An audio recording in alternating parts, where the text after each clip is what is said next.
H.R. McMaster will become the National Security Advisor. You can anticipate that the president and all of us will continue to call out the media when they play fast and loose with the facts. Media people think they cannot be criticized. Criticizing them is attacking the First Amendment. They really believe this. Police officer killed in the line of duty by a paroled gang member. This is a senseless tragedy that did not need to be. We need to wake up.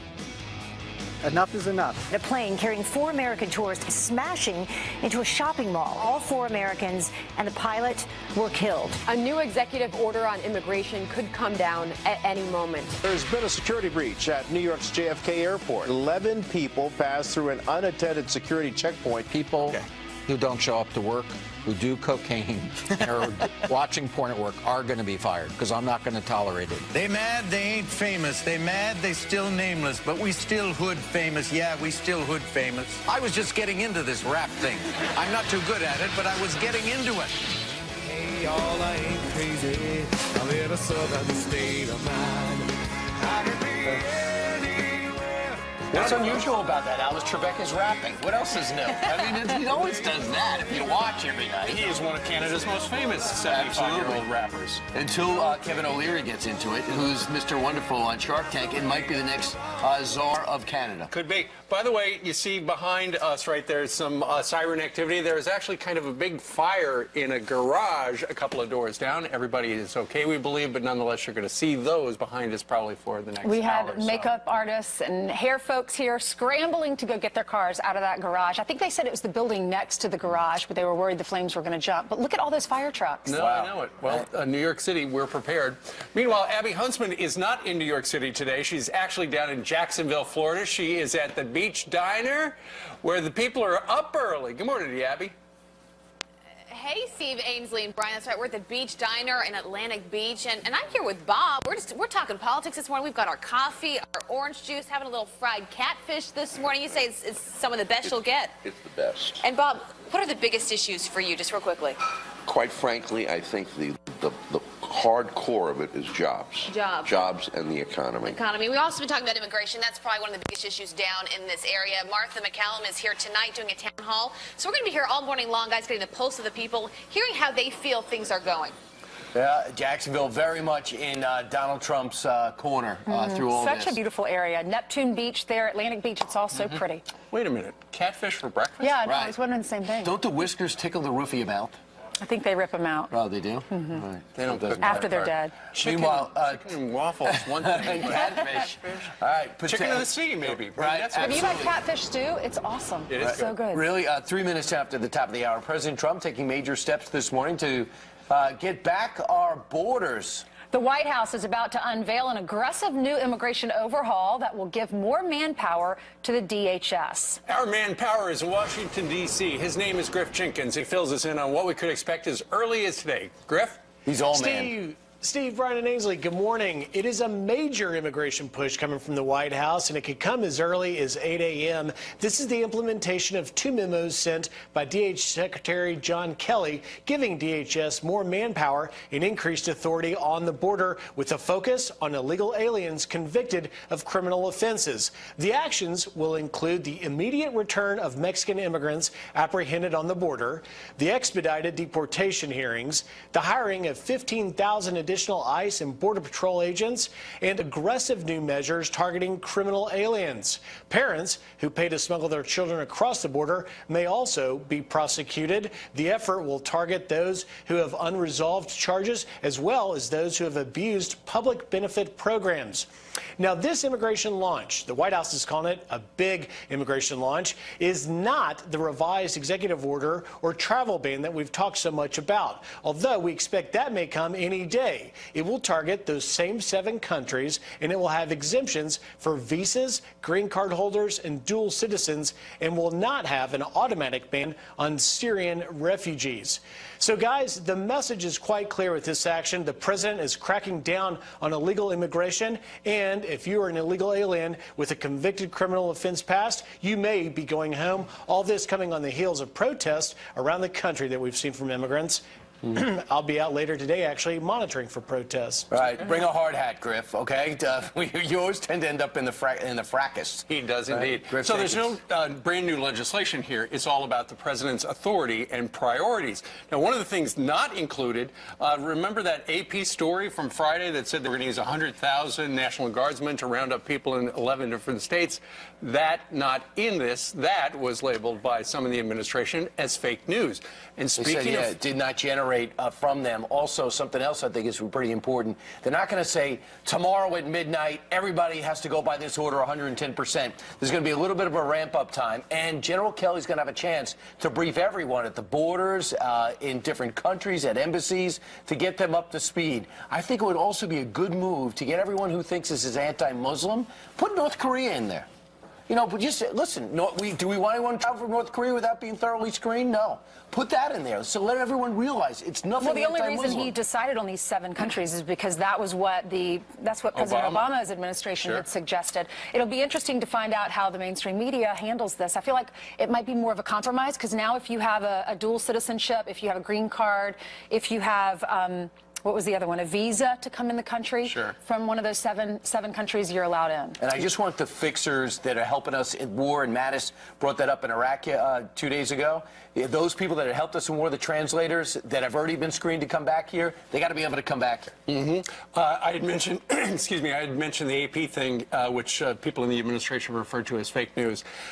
Everybody's talking about the president tweeting out about fake news and about how the media, the enemy of the American people. I think maybe enemy of people on the political right might be more accurate, or the opposition party.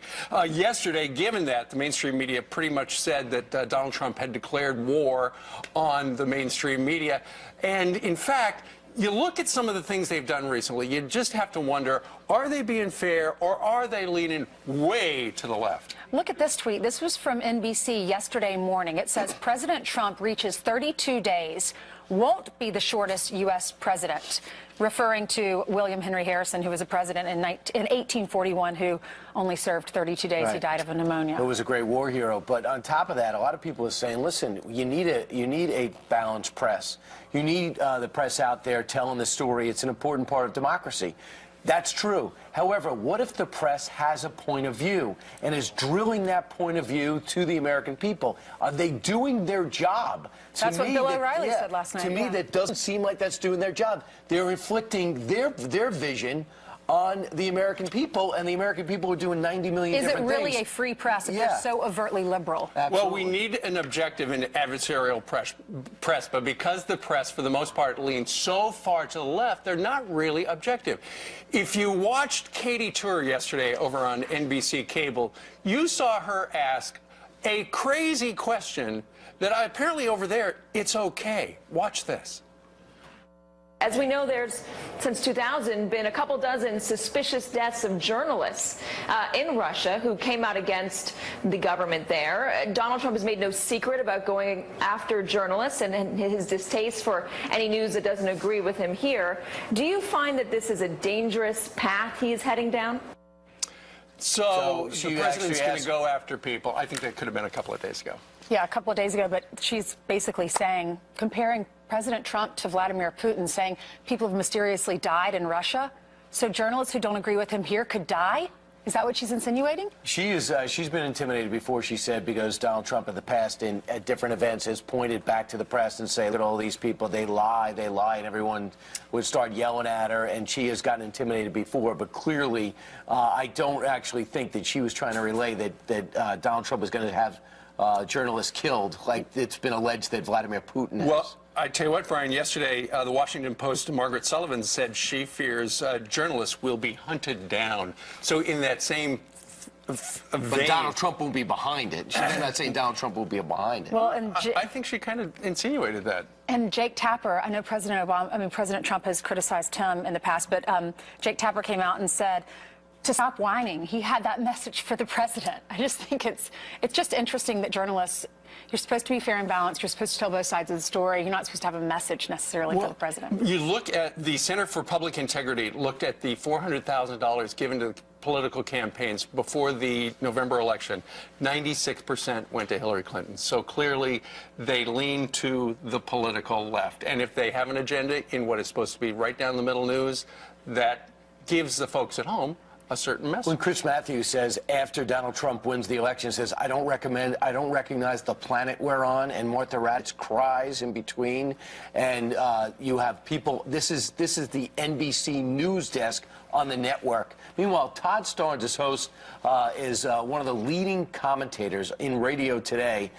Everyone picks up his audio column, and he's got a best-selling book, The Deplorables Guide to Making America Great Again. Todd, are you surprised by the way the media is reacting to Donald Trump calling them out last week? Brian, absolutely, positively not. As a matter of fact, as I write in the book, American newsrooms are the least diverse area in the entire country. And like Steve just said, those numbers coming from the Center for Public Integrity. More than 96% of the campaign cash going to Hillary Clinton. But it goes beyond that. The Washington Post says barely 7% of journalists, working journalists, consider themselves to be Republicans. And then you look at the people who go to church. Barely 8% of journalists attend church. So you can understand why there is such a bias in their coverage against those so-called gun-toting, Bible-clinging deplorables. Well, Todd, he didn't get the popular vote. So how is this going to affect the folks who are watching out there, the viewers and the mainstream media? Is this going to backfire on them, or are the viewers going to like it? Well, if the viewers have a lick of common sense, they're watching Fox and Friends right now instead of those other yahoos out there. And I think that's ultimately the decision for the news consumer. And they're making those choices because they're educating themselves. And they do understand what's going on in the mainstream media when they see these ugly, ugly attacks, not just on President Trump, but also on his family. I mean, the attacks against the First Lady have just been simply outrageous and incredibly, incredibly offensive. Well, and yesterday, Donald Trump was compared to Richard Nixon during Watergate. So, you know, if there's a scandal in history, they're going to somehow link it to this guy. Well, you know, and this media bias goes all the way back to President Kennedy. You might remember there was an episode where he canceled all the White House subscriptions to the New York Herald Tribune, and then he found out they were actually using the newspapers to take care of the newborn puppies in the White House. Well, and he said, finally, they found a good use for the newspaper. And that was JFK. All right, thanks a lot, Todd, and best of luck with your book. Thanks, guys. Thank you, Todd. The mainstream media having a field day after President Trump said this. You look at what's happening last night in Sweden. Sweden. Who would believe this? Sweden. Our next guest is caught in the center of the hysteria and says the press is missing the point. Filmmaker Ami Horowitz is live coming up next. Come on in. Right. He looks very stressed by the whole situation. Plus, just when you thought it was over, the disgusting painting depicting police as pigs is back in the headlines. Unbelievable. Hey, Ami. I believe it all is coming to an end.